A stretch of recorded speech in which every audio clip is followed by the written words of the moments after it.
Bueno, vamos a dar inicio a nuestra mesa número 4 de presentaciones de ponencias.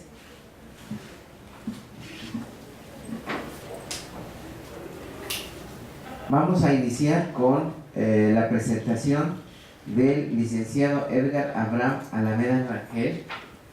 El licenciado Abraham Alameda es egresado de la licenciatura en Bibliotecología y Estudios de la Información aquí en la universidad, y actualmente está cursando el posgrado en Bibliotecología y Estudios de la Información en el nivel de maestría.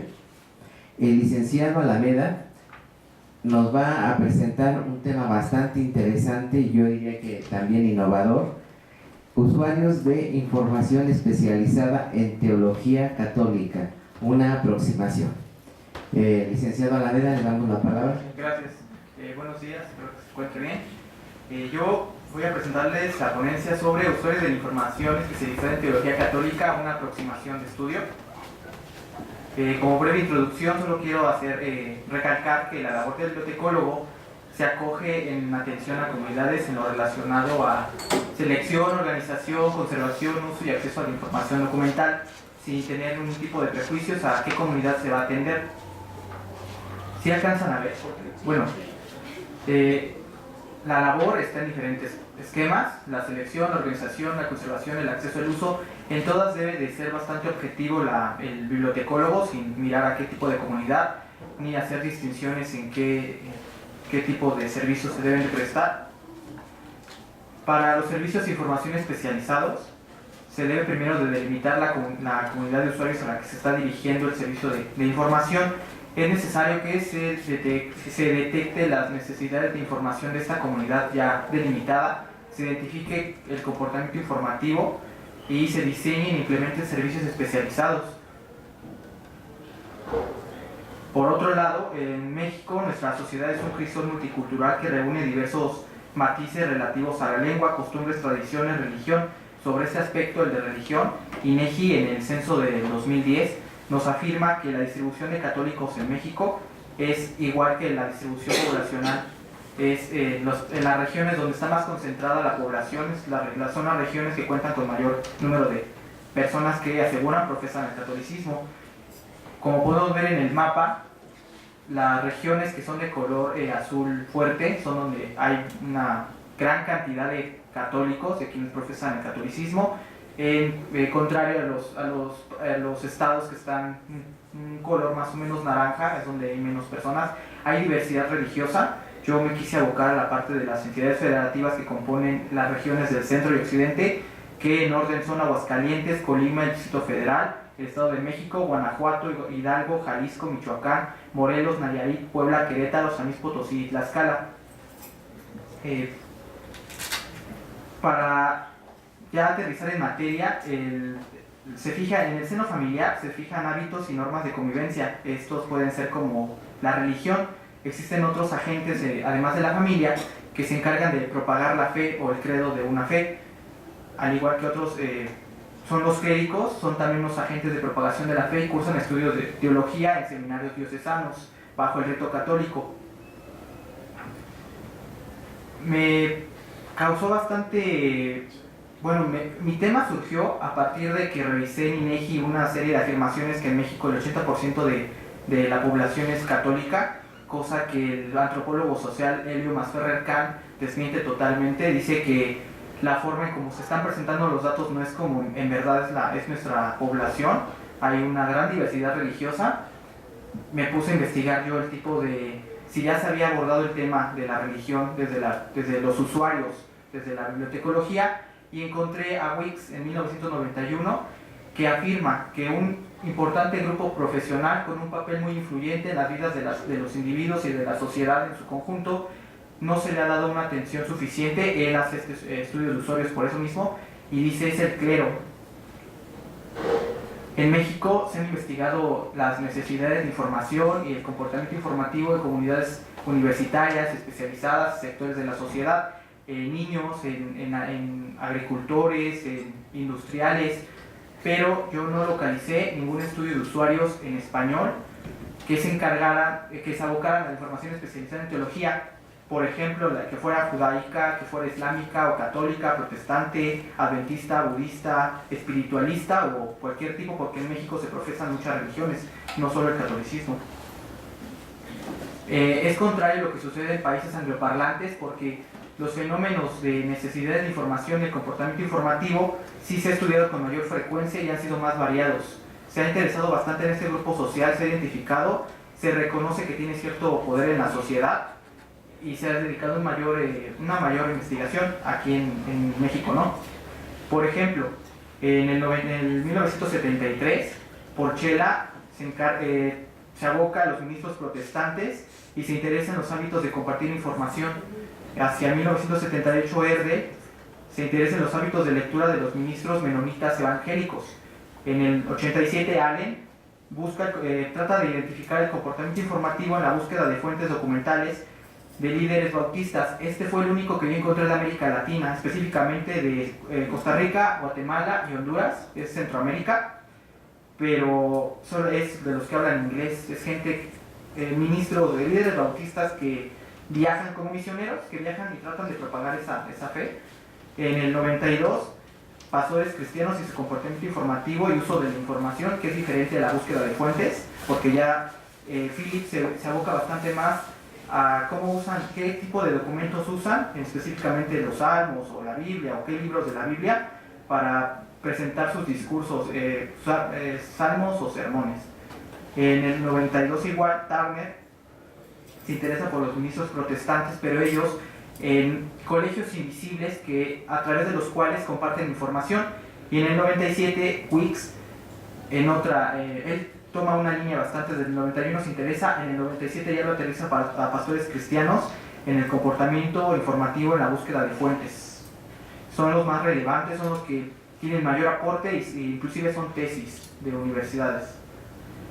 La propuesta de estudio, este acercamiento que yo quiero estudiar, es una comunidad de teólogos católicos mexicanos y se propone contemplar los seminaristas que se forman en las siguientes instituciones. El primero es el Seminario Conciliar de México, que es el Seminario Mayor de Tlalpan, porque está el Seminario Menor, que está, me parece que en Coahuilco, pero me interesan los que ya estudian para estudiar teología.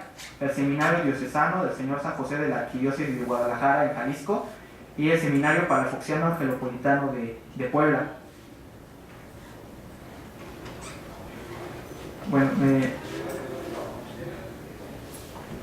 me interesé en esos tres seminarios porque los tres fueron fundados en el siglo XVII más o menos. Son los que más tienen tradición y son los que más seminaristas ordenan en el país. Y además, por cifras del Vaticano, el de Guadalajara es el que ordena más sacerdotes en todo el mundo. Pero yo me puse a investigar también por qué se da eso, que en Guadalajara se ordenen más sacerdotes. Es porque tiene una paridad con el estudio los planes de estudio de la Universidad Gregoriana de Roma, y pueden irse a estudiar a Roma en algunos casos. Tienen la posibilidad y les dan los mismos contenidos. Los fenómenos que me interesan es el fenómeno de necesidad de información y de comportamiento, y buscaré resolver algunas preguntas que son las que más me llaman la atención. La primera es: ¿cuáles son los tópicos de mayor interés que la comunidad especializada de estos seminaristas, de aquellas instituciones, son las que tienen? Si estas necesidades de estos seminaristas están influenciadas por los planes de estudio, como sería el caso de los estudiantes en general, o si hay algún otro factor porque los orilló, porque la religión es un aspecto bastante personal, o solamente es como lo vemos como un estudiante con planes de estudio. En cuanto al comportamiento informativo, ¿qué fuentes y qué recursos de información utilizan y con qué frecuencia utilizan estas fuentes? ¿Y qué importancia le conceden los usuarios de información especializada en teología? No preferí el término seminarista porque también me interesarían los profesores que imparten, los teólogos, y los teólogos que publican, aunque no sea una publicación científica de las ciencias duras, que es bastante rápida, pero sí presentan trabajos. Y si ellos le conceden una importancia a los centros y servicios de información que les ofrecen sus instituciones. ¿Qué objetivos? Identificar las necesidades de información especializadas, que éstas sean recurrentes y que sean expresadas por los seminaristas en proceso formativo en estos tres seminarios diocesanos. determinar el comportamiento informativo manifestado por estos seminaristas durante su proceso, explorar la existencia de colegios invisibles que agrupen a seminaristas con base en afinidades intelectuales, personales y afectivas, porque se forman curas, pero después se pueden ordenar en órdenes religiosas, pero parten de una base. Inferir patrones de comportamiento informativo de la comunidad especializada en teología de acuerdo a los resultados obtenidos. En la comunidad, insisto, no solo van a ser los alumnos seminaristas, sino los mismos curas que ahí imparten, e identificar la importancia que estos sujetos de estudio le están confiriendo a las unidades y servicios de información especializados. Presenté una serie de hipótesis.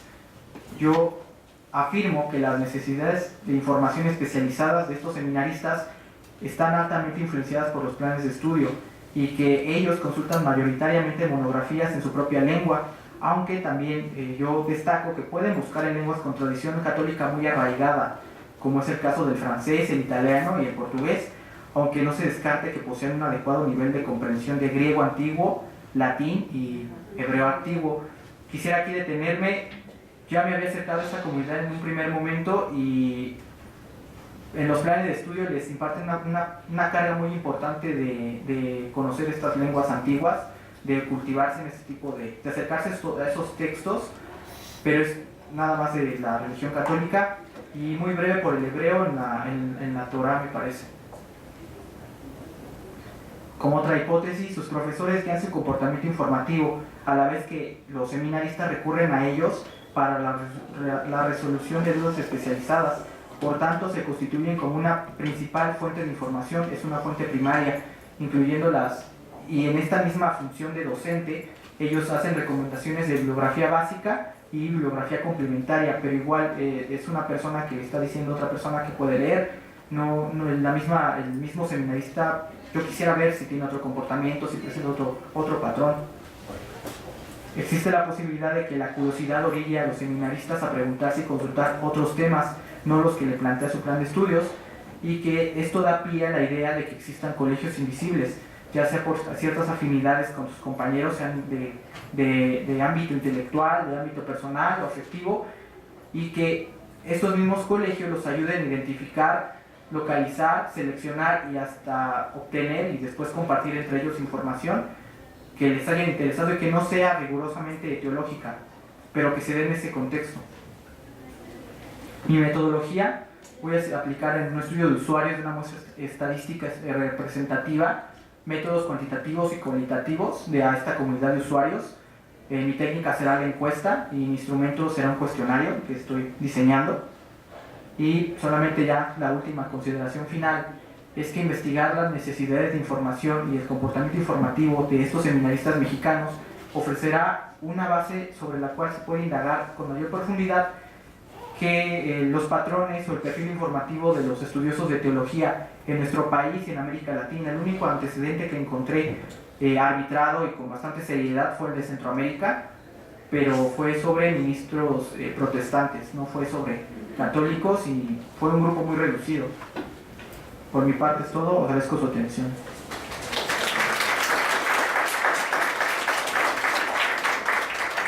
Muchas gracias, licenciado Alameda, por esta presentación de esta investigación que se pretende realizar con esta comunidad. Bueno, en este caso tan específica y no tratada. Vamos a darle la palabra al licenciado Luis Ricardo Maciel Cruzalta y a la licenciada Marisol Altamirano Martínez. El licenciado Maciel Cruzalta es licenciado en Ciencias de la Información Documental por la Universidad Autónoma del Estado de México y actualmente es estudiante del posgrado en Bibliotecología y Estudios de la Información a nivel maestría. La licenciada Marisol Altamirano es licenciada en Ciencias de la Información Documental también por la Universidad Autónoma del Estado de México y actualmente también es estudiante de la maestría en Bibliotecología y Estudios de la Información aquí con nosotros. Ellos nos van a presentar una ponencia titulada Análisis de las necesidades y comportamiento informativo de las comunidades académicas y científicas a través de indicadores bibliotecométricos Estudio de caso, Biblioteca Pública Centenario de la Revolución. Les damos la palabra, por favor. ¿Qué tal? Buenos días. Bueno, el estudio que nosotros realizamos es en una biblioteca pública que está situada en el municipio de Metepec, cercano a la ciudad de Toluca. Nosotros, bueno, decidimos realizar tanto las necesidades como el comportamiento informativo a través de indicadores bibliotecométricos. Eso tiene que ver un poquito con la bibliometría, ya que en nuestro país son técnicas y métodos que se llevan a cabo para el estudio de usuarios, pero de cierta manera han sido poco explorados. Entonces, bueno, nosotros aquí lo que tratamos de hacer es utilizar tanto para, bueno, más adelante les vamos a explicar, pero para lo que eran necesidades de información, un cuestionario, y para lo de comportamiento informativo utilizamos técnicas bibliotecométricas, pero en este caso le dimos un poquito más énfasis para redondear el estudio. Y bueno, pues como todos sabemos, existen distintos tipos de colectivos o de usuarios. Nosotros en el caso particular es una biblioteca pública. Entonces, bueno, ahí recibimos desde niños, adultos, jóvenes de todas las clases sociales. Entonces, bueno, es un poquito difícil trabajar en una biblioteca pública porque se tienen que segmentar, ¿no? Más que nada el estudio. Cabe señalar que esta biblioteca tiene bueno, es biblioteca pública, pero está más especializada en lo que es el nivel medio y superior. Entonces, bueno, es por ello que en la zona donde se encuentra la biblioteca se encuentra el Tecnológico de Toluca, cerca se encuentra la Universidad Tecmilenio. Entonces, bueno, es una serie de universidades en la cual por ello nosotros decidimos hacer este estudio y enfocarnos a las comunidades científicas y académicas. Bueno, para hablarles un poco de la biblioteca pública, fue creada el 20 de noviembre del año 2010 con los festejos del bicentenario que se llevó a cabo a lo largo y ancho de la República. Les comentaba, estaba más enfocada a nivel medio, superior y superior. Y bueno, actualmente es una biblioteca pequeña, pero tenemos un acervo de 8.000 títulos, 16.000 volúmenes. Como les comentaba, bueno, tenemos usuarios de todas las edades, del nivel educativo y igual del nivel socioeconómico.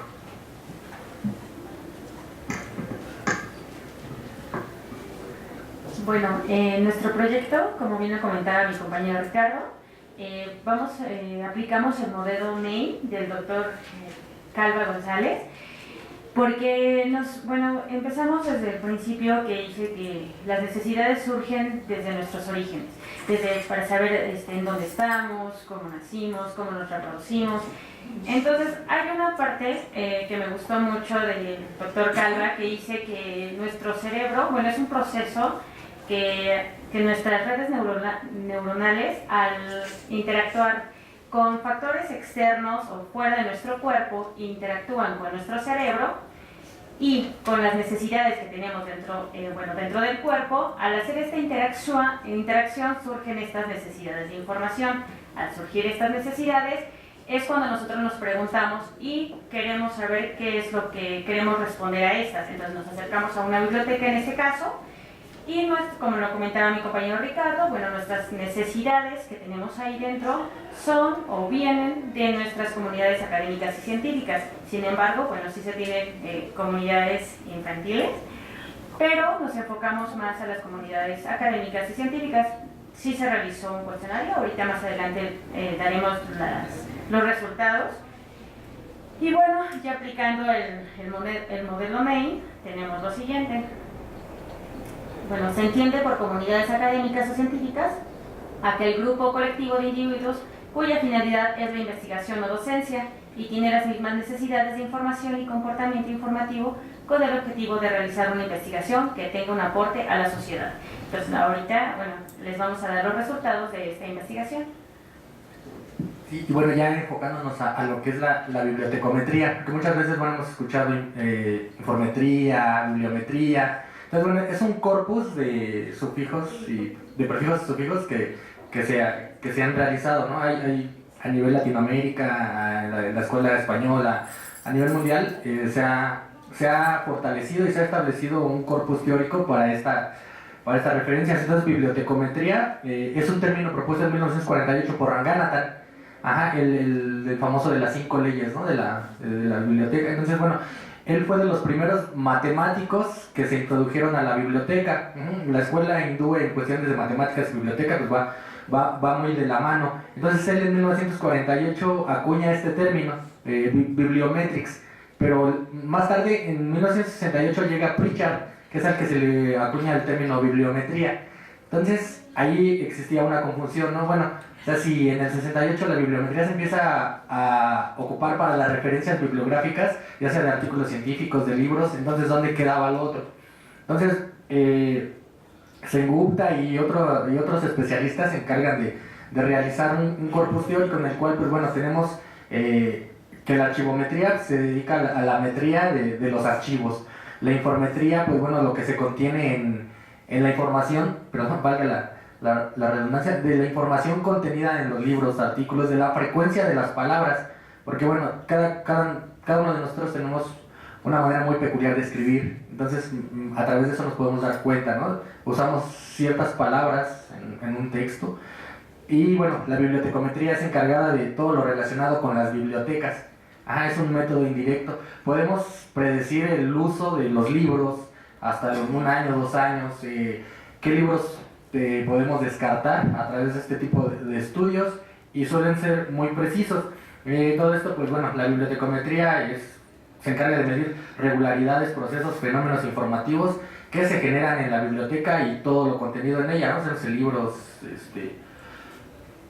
artículos, toda la información. Bueno, dentro de las variables de la bibliotecometría encontramos a los bibliotecarios. Podemos determinar el perfil de cada persona y el rendimiento que tienen en cada área, el fondo bibliotecario, el nivel de préstamos, que fue lo que analizamos, y los lectores de la biblioteca, ¿no? De cuáles son los libros que más usan en el fondo, cuántos usuarios tenemos inscritos, y bueno, también el caso de los potenciales, ¿no? Las visitas potenciales que podemos tener mensualmente, semestralmente, anualmente. Se puede predecir con un cierto nivel de error, pero bueno, estas son las variables que entran dentro de la bibliotecometría, y al final de cuentas, bueno, esto nos ayuda a hacer un estudio de usuarios.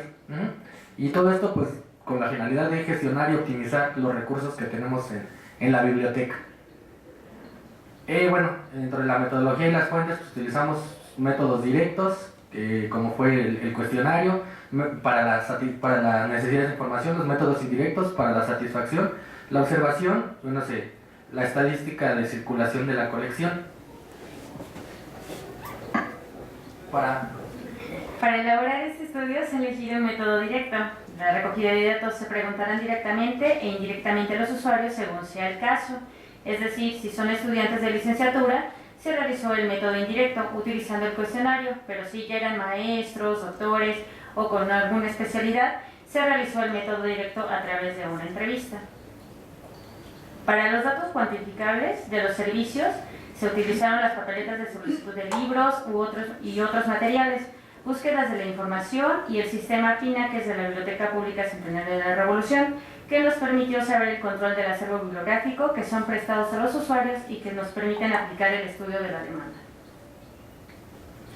El muestreo probabilístico estratificado se hará porque, se hizo más bien una división de la población según sus características académicas o científicas. La muestra fue determinada mediante el conteo de las papeletas de préstamo y una revisión bibliográfica de todas las monografías consultadas por la comunidad académica y científica. Y bueno, para los métodos indirectos utilizamos el modelo matemático de Bradford. Este modelo fue propuesto por Samuel Clement Bradford en 1934. Él lo hizo en revistas académicas, para determinar cuáles eran los artículos o las revistas más consultadas. Nosotros en este caso lo que hicimos fue determinar cuáles eran los libros que más peticiones habían tenido durante el semestre. ¿Cuántos y cuáles eran los libros? El modelo matemático de Bradford lo que se encarga es la concentración y dispersión. Analiza la concentración y la dispersión de la información. Entonces, aquí nosotros lo que hicimos fue saber cuál era el núcleo de libros, cuáles eran los libros más solicitados. Esto bueno porque muchas veces no se tienen 2 ejemplares o a veces van usuarios a buscar esos libros. Entonces esto nos ayudó, este modelo nos ayudó para determinar qué era la formulación matemática es el postulado teórico, la fórmula la tenemos ahí, lo que significa que los títulos de la tercera zona crecen aproximadamente al cuadrado de los títulos de la razón que hay entre la tercera y la segunda. Bueno, aquí Gorbea Portal enfatiza que al realizar la representación gráfica, como lo vamos a ver más adelante, se observa que los resultados eran una representación en forma de una curva y en donde inicia la curva es donde se encuentra la concentración de los títulos que podemos decir que son los más productivos. Al final, bueno, una punta de inflexión llamada la punta de Gross. También realizamos unas fórmulas de préstamos semestrales, donde, bueno, la fórmula es el total de préstamos semestrales.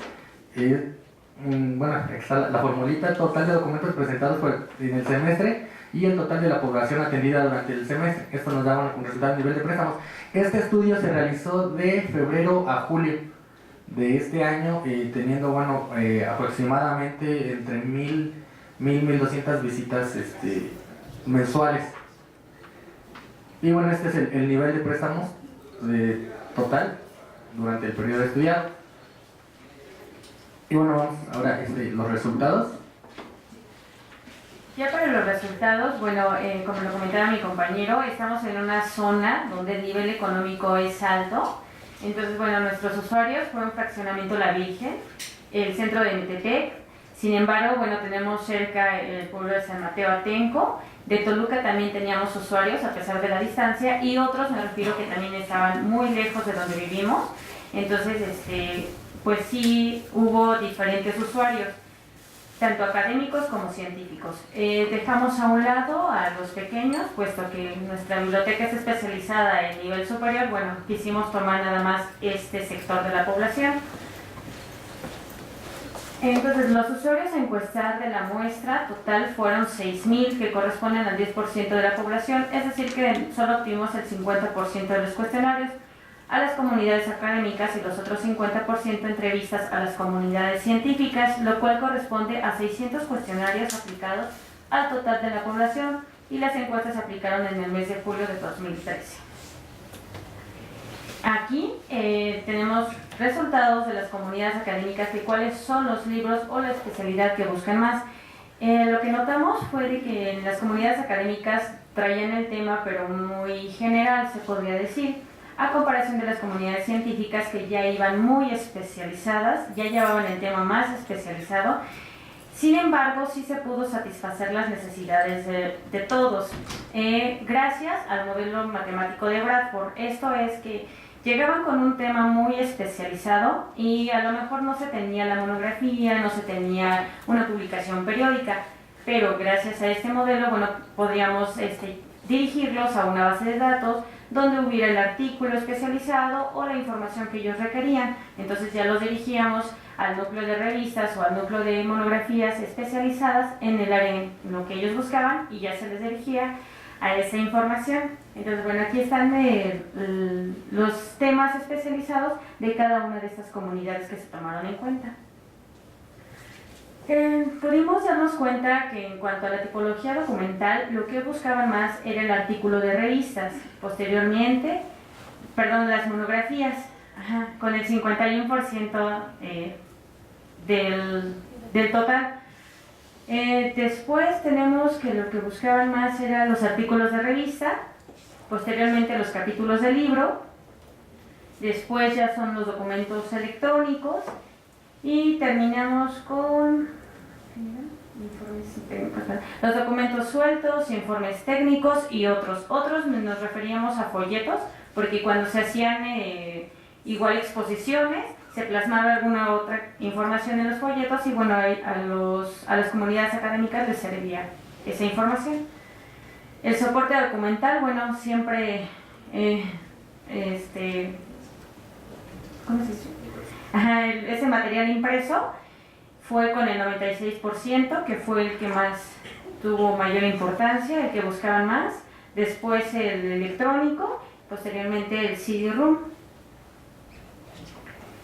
El idioma, bueno, el idioma el que más sobresalió fue el español con el 85%, después el inglés con el 4%, no, el 10%, después el portugués con el 4%, y el 1%, el 1% lo tiene el portugués, y el inglés el 4%. Ajá. Y bueno, como les comentábamos, el modelo matemático de Bradford, ¿cuál es la concentración de los títulos que más se consultaban? Bueno, aquí está la gráfica que hicimos. Está dividido por 3 zonas. Como podemos ver, 3 libros eran los que tenían mayor petición. Solamente 3, ¿no? De todos de los 8000, solamente 3. Entonces, bueno, sobre eso, aquí podemos ver la gráfica que les comentábamos de Bradford. La muestra calculada no se ajusta. Para que, pueda ser preciso el modelo, se tiene que ajustar. Entonces vemos una gran dispersión. Podemos ver mucha dispersión y solamente una concentración muy pequeña. El índice de préstamos, aquí ustedes lo pueden ver, y solamente el 18% total de los documentos fueron consultados en ese periodo.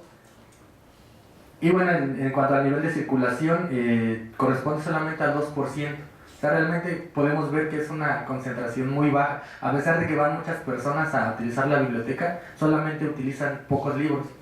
Entonces nos damos cuenta que sobre esos títulos, pues, para la cuestión de optimización y gestión, tratar de tener más títulos sobre eso.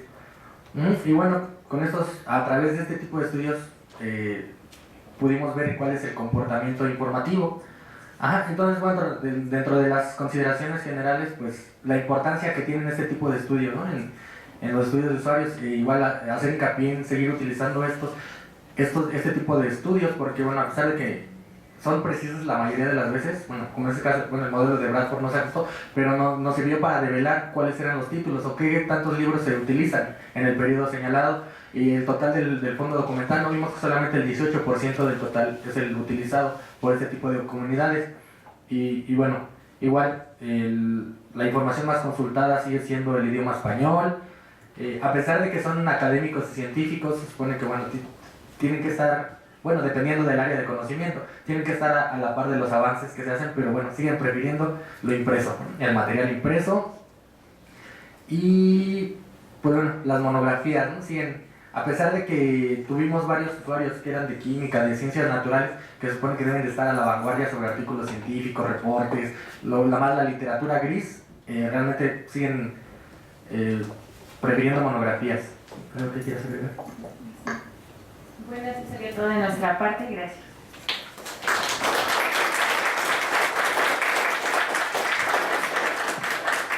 Muchas gracias por su presentación y por habernos aquí, pues ahora sí que ilustrado, aunque el día de ayer hablamos de todas las metodologías, las técnicas y los instrumentos que se pueden utilizar. Entre uno de estos están los estudios bibliométricos para poder determinar necesidades y comportamiento informativo. Bueno, vamos a continuar con la presentación de las ponencias. Le vamos a dar la palabra al doctor César Augusto Ramírez Velázquez. Él es licenciado en bibliotecología y maestro en bibliotecología por la UNAM y doctor en bibliotecología y estudios de la información por esta misma universidad. Es investigador titular del Instituto de Investigaciones Bibliotecológicas y de la Información y actualmente es el secretario académico de este mismo instituto. El doctor Ramírez nos va a presentar una ponencia titulada Las relaciones de comunicación en la transmisión de información en las comunidades indígenas, el caso Amusgo. Le damos la palabra, doctor. Gracias, doctor, y le agradezco muchísimo la invitación que me hizo para poder participar en este encuentro sobre usuarios web 2.0 y bibliotecas. Bien, pues después de haber escuchado a nuestros compañeros que me antecedieron, espero que les guste también esta ponencia porque las de ellos estuvieron fenomenales. Empiezo con lo siguiente. Yo acabo de terminar una investigación que estaba relacionada con la satisfacción de las necesidades de información, que tanto estas influían en el cambio de identidad en las comunidades indígenas, en el caso de la comunidad amuzga. Y algo que me resultó muy interesante fue precisamente el tema que les vengo a platicar el día de hoy, que fueron las relaciones de comunicación en la transmisión de información en las comunidades indígenas. ¿Por qué me interesó esto? Porque existen varios hechos históricos que hacen que en un momento dado la información no se pueda transmitir de una generación a otra. No sé, ustedes recuerden perfectamente que normalmente y en comunidades donde no hay escritura, ¿sí? La comunicación es completamente oral. Entonces hay ciertos rompimientos en ese sentido. Esto fue lo que me provocó esta inquietud y se los vengo a presentar para ver qué opinan al respecto.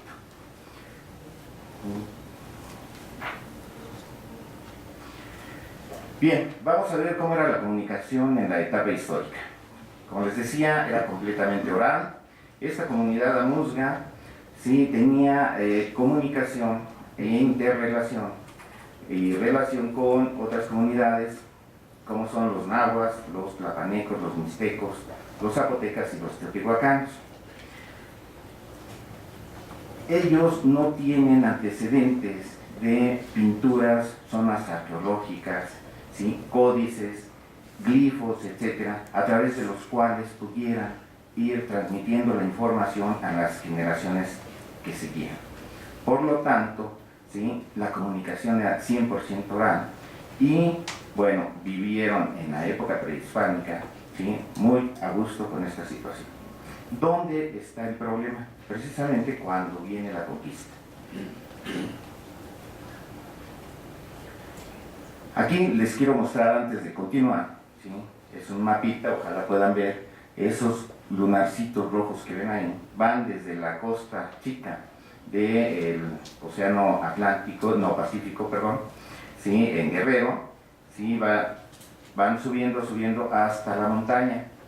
Esta comunidad se encuentra en todas estas localidades, que son alrededor de 42, ¿sí? En diferentes municipios.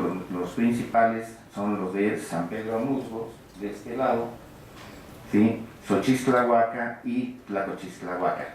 San Pedro Amuzgos en Oaxaca y las otras dos en Guerrero, ¿sí? Porque se me hizo interesante presentarles este mapita de cómo están las localidades de esta comunidad. Porque en la conquista, lo que hizo este pueblo fue, ya que vivía cerca de la costa, ¿sí? Lo que hizo fue tratar de escabullirse y no ser conquistados. Entonces trataron de irse a la montaña. No todos llegaron, entonces algunos se fueron rezagando y fueron formando diferentes poblaciones hasta que llegaron a la montaña los más avesados, ¿no? Los que aguantaron más, se puede decir. Bien, la comunicación, ¿cómo estuvo en la época hispánica? Bueno, ustedes saben que siempre que hay un pueblo que conquista a otro, lo primero que hace es tratar de descubrir su cultura, ¿sí? Entonces desde ahí empezamos a ver que se empieza a perder información. Después existe otro proceso, otra fase, que es la culturación de la civilización sometida. ¿En qué sentido es esta culturación? Bueno, recuerden que lo primero que hacen para poder terminar con la cultura a los reyes, a las personas nobles, a la nobleza que los rodea y a los sacerdotes, que son los que manejan esa cultura, son a los primeros que matan, ¿no? Les dan cuello, como decía el chinito aquel, ¿sí? Bueno, y toda la demás gente, ¿qué hace? La esclaviza, ¿sí? La esclaviza, y es la gente que no tiene conocimiento de esa cultura, ¿no? Entonces se vuelve a perder información ahí. La culturación, pues tenemos que empieza a haber dos culturas que se funden, ¿sí? La cultura que conquista y la cultura conquistada, ¿sí? Entonces empieza aquí a haber un cambio también de información en cuanto a la cultura originaria y la cultura que viene de fuera, ¿sí? Además, empieza a haber un mestizaje, y este mestizaje lo que provoca es que se empiece a dividir más la sociedad de aquel entonces. ¿Por qué? Porque los mestizos también quieren tener un lugar dentro de esta sociedad. Es decir, no quieren a los originarios, pero quieren estar en los niveles de los conquistadores, ¿no? Y no son ni de una parte ni de la otra. Pero además son gente que sirve para sojuzgar a la gente que conquista, ¿no? Después vienen algunas epidemias. En el caso de México, en nuestras comunidades indígenas, y esto no estuvo exento para la comunidad de Amuzga, hubo 3 epidemias en la época hispánica que dieron al traste la comunicación entre generaciones, es decir, se acabaron, ¿sí?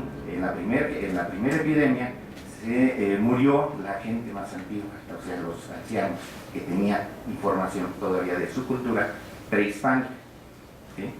Y se murieron también los más jovencitos, que eran las personas de edad adulta, pero mediana, ¿sí? Y ellos no tenían la información de los ancianos que se murieron. Entonces, primera, segunda epidemia, pasa lo mismo, tercera epidemia, y en cada caso se va perdiendo cada vez más comunicación y por lo tanto información, ¿sí? Tenemos la mezcla, como ya les dije, de las dos culturas, y esto lo podemos ver, un ejemplo nada más les pongo aquí, en la religión. Ustedes han visto que en los diferentes pueblos de nuestras comunidades indígenas, la mayoría se llaman como algún santo, ¿sí? De la religión católica, ¿no? San Miguel Atenco, ¿sí? San Francisco Tepetlapa, por decir algo, y así sucesivamente. Entonces hay una combinación entre el santo de la religión católica que trajeron nuestros conquistadores y además le añaden un nombrecito del idioma original de la comunidad originaria, ¿no? Bien, esto es otro ejemplo. Después tenemos que, ya están viendo más o menos cuál es la correlación entre la comunicación y la pérdida de información, ¿no? En ese sentido. Bien, en el periodo de la independencia y la revolución, bueno, seguimos pasando lo mismo, nada más que entre estos dos grandes periodos lo que sucede es que nuestras comunidades indígenas, incluyendo la Amuzga, ¿sí? Empiezan a tener una pobreza extrema, ¿sí? En sus diferentes localidades de asentamiento. ¿Por qué? Unos los utilizaban como carne de cañón. Acuérdense, en la revolución, en la propia conquista, los primeros que se levantaron en armas, ¿sí? Lo primero que hicieron fue tomar como soldados a quienes, a los indígenas, los campesinos, ¿sí? ¿Y quiénes eran la carne de cañón? Pues todos ellos. Entonces, también esto provocó que por un lado no se desarrollaran, por un lado bajara la población indígena, ¿sí? Y su información también fuera corta, ¿no? La transmisión oral de la información a través de la comunicación oral, ¿sí? Se dio, pero también quedaron vicisitudes o algunas partes, ¿no? A través de la danza, de la música y el propio trabajo, el arte a través del trabajo artesanal, ¿no? Llegamos a la actualidad y en la actualidad vemos ya cuestiones muy distintas, vemos comunidades indígenas, la gran mayoría muy distintas. En el caso de la comunidad amuzga, ¿sí?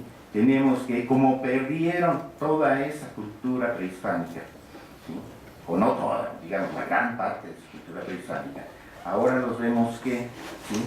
Cuando empiezan a incorporarse las tecnologías de información, ¿sí? Además de la comunicación oral, se da esta comunicación a través de estas tecnologías.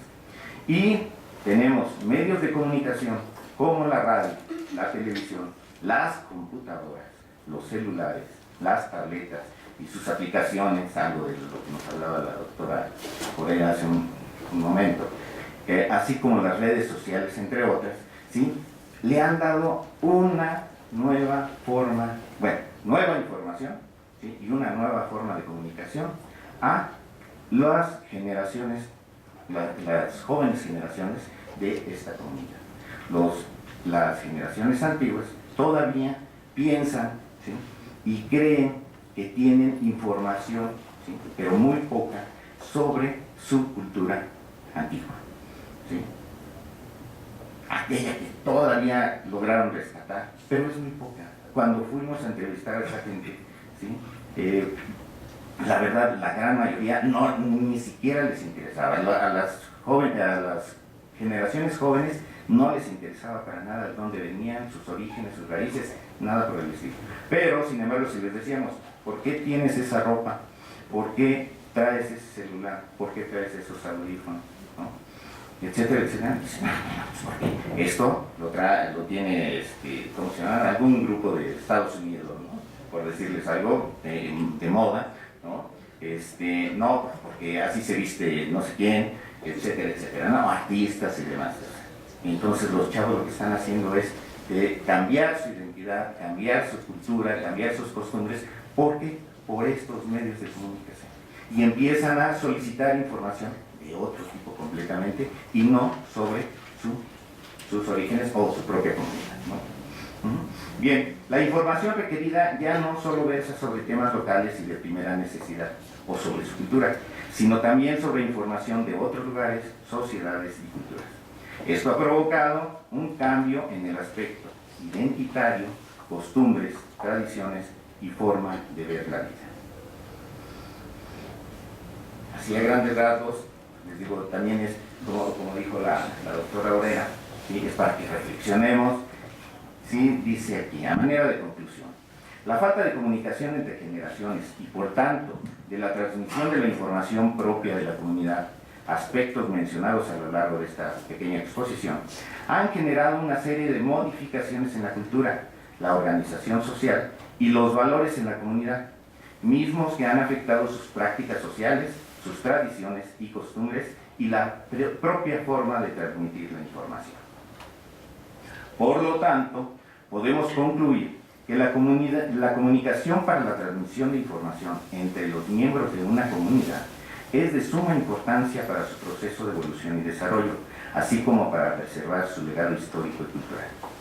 Al conocer, a través de trabajos derivados de esta línea de investigación, la relación existente entre los medios de comunicación, la información y su influencia en el proceso histórico, social y cultural de las comunidades indígenas, tendremos una área de oportunidad para apoyar con soluciones factibles, inter y multidisciplinarias, uno de los grandes problemas que tiene el país, la atención en todas sus vertientes a cerca del 12% de la población total, es decir, las comunidades indígenas. Por su atención, muchas gracias.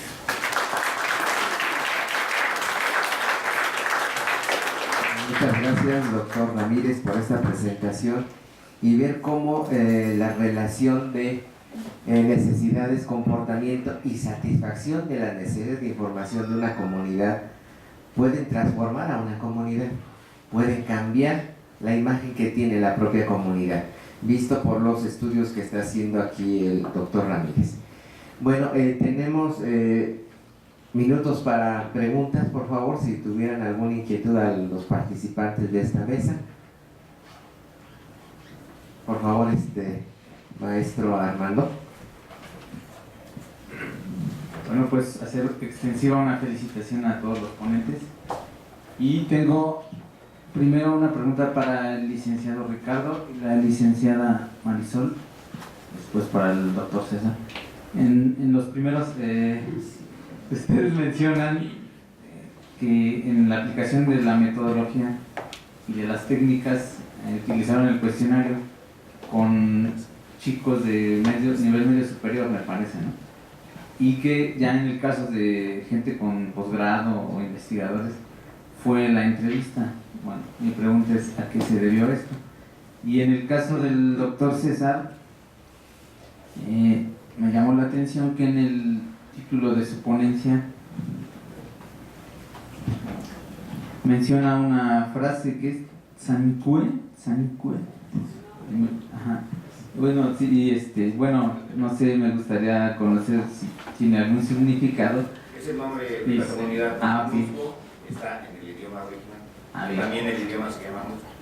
Bueno, y usted nos habla de que se acercó a jóvenes, etcétera, y le dieron su opinión, pero también tuvo contacto con gente ya más grande y cuál es la experiencia que tuvo con ellos y qué le dicen ellos de todo esto que usted nos menciona, ¿no? De los chicos que usan audífonos, bla, bla, bla. Bueno, quisimos hacer, no es que fuera discriminación hacia estos dos sectores, pero analizamos también el comportamiento de estos usuarios, de que si nosotros nos dirigíamos a un usuario académico a darle el cuestionario, a veces se prohibía o no contestaba bien las preguntas, entonces lo dejamos así como que en libertad de dar el cuestionario. Sin embargo, se hicieron 2 cuestionarios, solo que nosotros quisimos interactuar directamente con los que tenían un posgrado o los que ya estaban más especializados, científicos. Entonces como que queríamos sacar esa información o los conocimientos que ellos tenían y entonces también aprender esos conocimientos para nosotros. Entonces fue eso de que lo hiciéramos directamente con los científicos, pero aún así nosotros teníamos el cuestionario y contestábamos con ellos, pero para interactuar directamente con ellos. Fue por eso.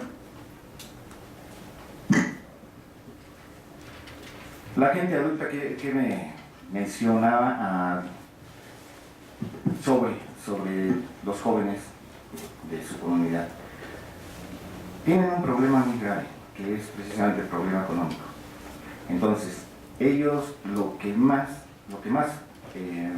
quieren salvaguardar, ya que no tienen mucha información respecto, como les dije, respecto a su cultura anterior, prehispánica.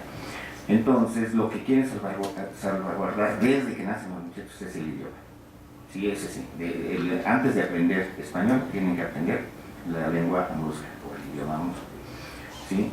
Por un lado. Por el otro, las nuevas tecnologías, en todos lados han llegado. ¿Sí? Han permeado a todas las comunidades.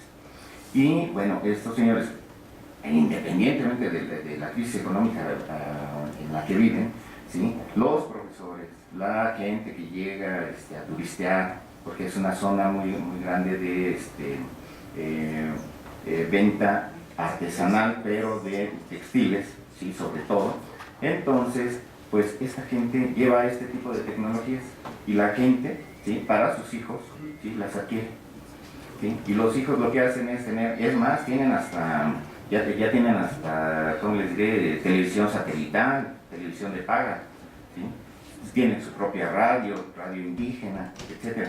Y todo esto hace que ya tengan conocimiento y contacto con otras latitudes, con otras sociedades, con otras culturas, lo que hace que los jóvenes, ¿sí? Empiecen a transformar, ¿sí? Su forma de vida, su propia cultura. A los señores no les parece mal, o sea, a la gente grande, a los papás, ¿sí? Porque saben que, o piensan que obteniendo y viviendo otro tipo de cultura, cambiando la que ellos tienen, pueden tener mayores facilidades de acceso a otras sociedades y percepciones económicas mejores, ¿no?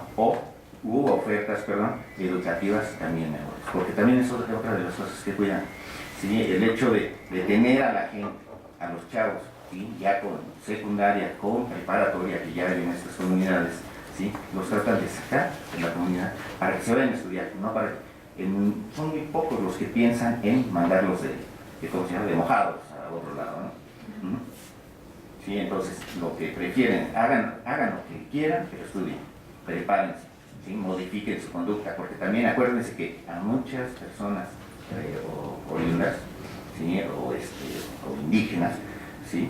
Les da pena llegar a otras sociedades, a otras localidades, ¿sí? Y hablar su propio idioma o interactuar con personas de otras comunidades, ¿no? Ese es el punto, más que nada. Pues preguntas y comentarios para las 3 ponencias. Para el licenciado Edgar, comentaba que iba a estudiar a los seminaristas, pero a veces también decía que iba a tratar con los maestros o profesores. Si lo ha considerado ya como 2 comunidades diferentes y luego, alguna sugerencia. Lo digo porque conozco de alguna manera esta comunidad y le recomiendo que considere como fuente de información perdón, voy a anotar para que no se me olvide, al director espiritual. Porque, bueno, es una figura que para los que se forman en estos centros es muy determinante. Y bueno, la pregunta era eso, si los va a considerar como dos comunidades diferentes o el estudio lo va a hacer sobre todos ellos a la vez. Ese fue una parte. Y ahora ya con cada uno lo expongo y luego ya les veo. Pues para los licenciados Luis y Marisol, me parece muy interesante que hayan utilizado la metodología de la que nos hablaban, porque es cierto que los métodos indirectos son poco utilizados, ¿no? Las técnicas.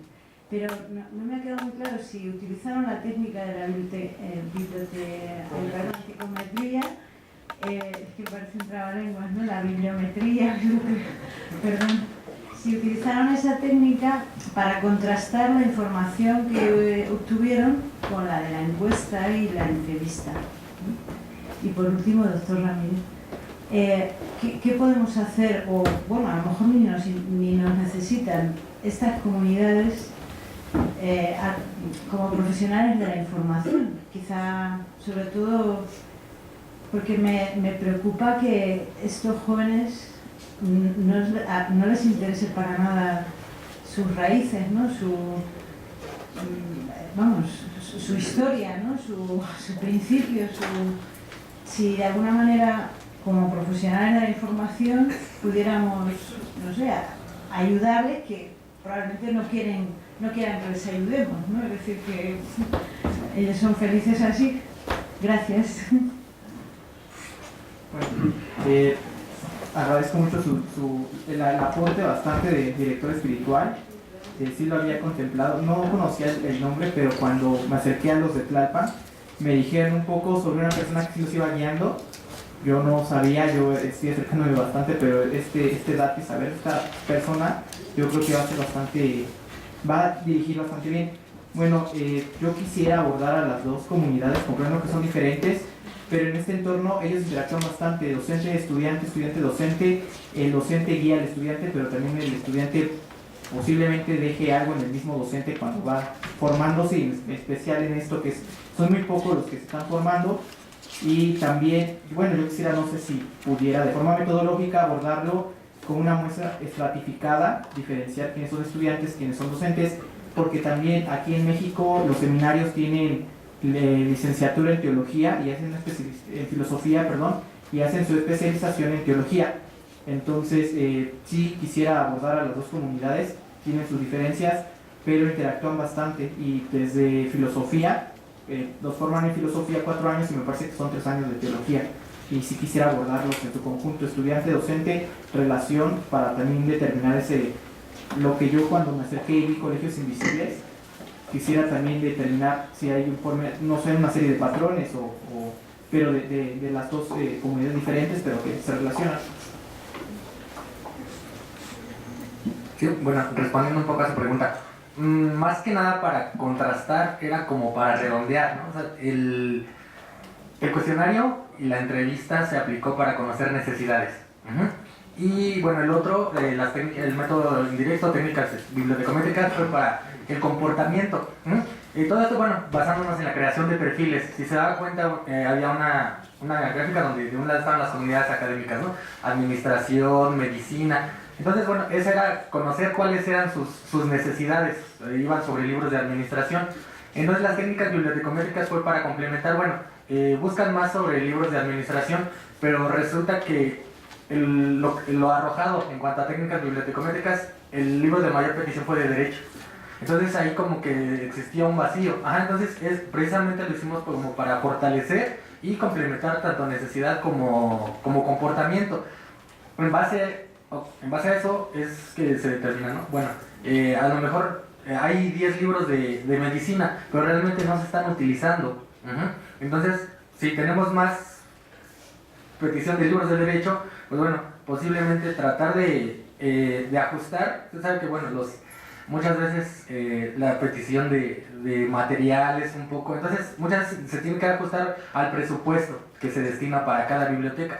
Entonces se puede jugar con este tipo de estudios para crear perfiles y poder optimizar los recursos que se tienen a través de estos estudios.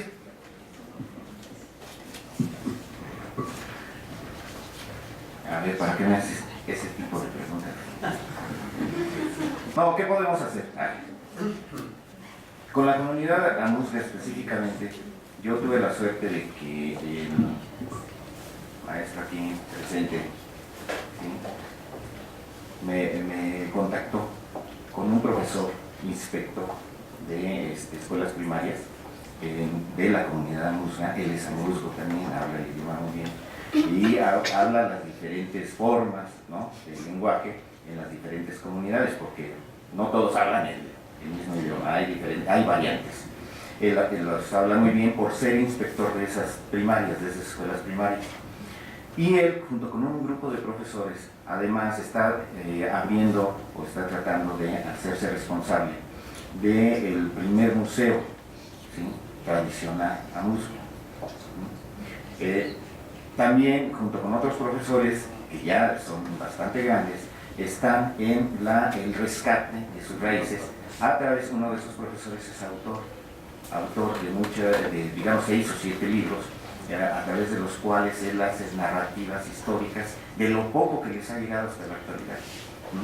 Y la otra es que nosotros apoyamos un poco diciéndoles que hay que hacer evidencia gráfica, ¿sí? Entonces lo que hicimos fue juntar un dinerito por ahí entre varios compañeros para enviarle una cámara con la cual él pudiera empezar a entrevistar a esta gente grande que todavía tiene conocimiento, que le ha llegado a través de esa comunicación oral, le ha llegado información sobre sus orígenes y los pueda tener en, pues ahora sí que graban discos compactos, ¿no? Sí, en video, ¿no? Se puede decir, ¿no? La otra es que también le dijimos que en las fiestas patronales, en las fiestas del pueblo, en las fiestas, etcétera, etcétera, donde se dan los bailes, donde se da, que todo lo vaya recopilando, lo vaya registrando exactamente, ¿sí? E integrar en ese museo tradicional, integrar una biblioteca, ¿sí?, en donde esté toda esta evidencia, ¿sí? Y en su momento nosotros les podríamos ayudar a organizar todo este material, ¿no? Bueno, esa es la parte que nos corresponde, lo estamos empezando a hacer bien, ¿sí? La gente ahorita, digamos, los jóvenes, en realidad, al momento en que este museo se abra, ¿no?, creo que sería un gran paso para que empiecen a reconsiderar de dónde viene, ¿no?, y tratar de, ahora sí, empezar a que tengan conciencia, ¿sí?, de el rescate, lo importante que es el rescate de sus orígenes. ¿Sí? No sé si contesté. Sí. Bueno, es que ya no tenemos tiempo. Quiero que pasemos un receso porque el anterior no fue receso. Para darle las constancias aquí a los integrantes, por favor. Para Abraham Alameda Rangel, a Luis y Marisol. Bueno, muchas gracias. Tenemos